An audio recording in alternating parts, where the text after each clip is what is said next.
Inference Plus Story Short number 32, Series A. Mr. O'Donnell, can you share what first motivated you to explore this? The perky young reporter searched for the appropriate word to describe the sight before her. Lifestyle? She appeared visibly uncomfortable as she perched on the edge of a folding chair set up expressly for the interview. The camera crew watched her, expressions ranging from fascination and sympathy.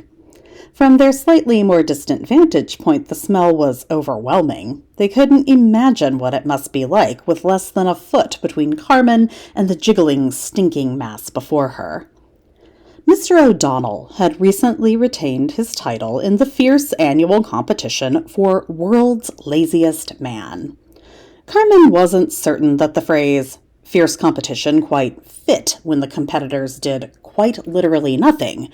Before her was a human being who had willingly embraced a life of lethargy and indifference, content to wallow in his own mediocrity, among other less metaphorical substances. It was a far cry from the inspirational stories she had hoped to uncover as a journalist, but she reminded herself that every story had its own value, even if it wasn't immediately apparent. Mr. O'Donnell paused for so long after her question that the young woman began to think he hadn't heard her. She had just opened her mouth to repeat it when a mumbling, unpunctuated voice began to speak. Well, I gotta think, O'Donnell drawled. He slowly scratched at a ribbon of white belly that had eroded a channel between the sweatpants and t-shirt, ensuring the two would never meet again. Carmen thought inexplicably of the star-crossed lovers in West Side Story, then shuddered. Well, that was a film she'd likely never be able to watch again. Another agonizing pause. I guess it was when I was a kid, he continued. I always wanted to be the best at something, but I never was better than middle of the road at anything. Mediocre ball player, mediocre student, mediocre artist. Guess I just finally found something I could be the best at. Guess you could call it my destiny. When O'Donnell punctuated his speech with a half-hearted shrug, his body slid further into the sofa, leaving him suspended in a strange limbo halfway between sitting and lying down. Carmen wanted to scream at him to pick one, sit or lie down, just pick one. But such an outburst would have been unprofessional. She settled for shifting her own body into a more erect posture. The movement caused the sea of fast food wrappers at her feet to crinkle. A cockroach skittered out from beneath a stiffened taco wrapper. She stifled a scream. Mr. O'Donnell, how does it feel to have retained your title as the world's laziest man? Were you worried that Mr. Peterson might, outlaze you? Another interminable pause, punctuated only by the most apathetic of crotch scratches. Carmen found herself staring in repulsed fascination.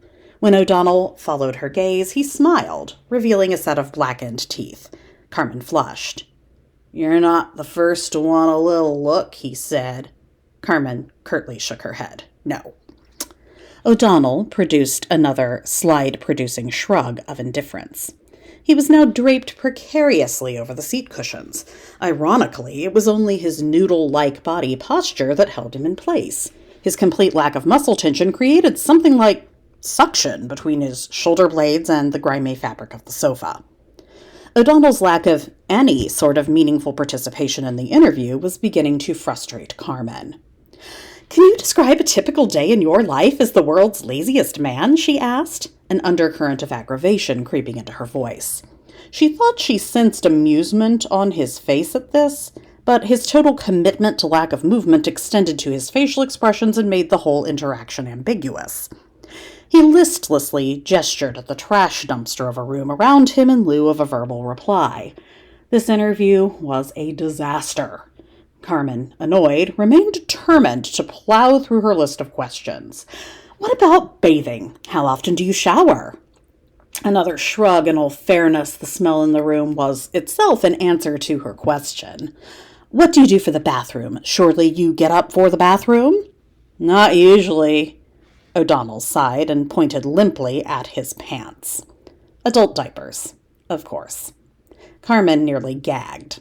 She reminded herself that every news story she got was an opportunity. She wouldn't be assigned to stories like this forever. She'd prove she could make a silk purse out of a sow's ear, even if the sow was wallowing in its own filth and the news story was charitably a sickening ratings grab. "People like you don't like people like me," O'Donnell said. Carmen ignored this. "But don't you ever feel, I don't know, unfulfilled?" she asked, hoping to provoke some semblance of introspection from O'Donnell. He let out a wheezy chuckle, his eyes barely open as he reclined further into the sofa cushions. "Nah, not really.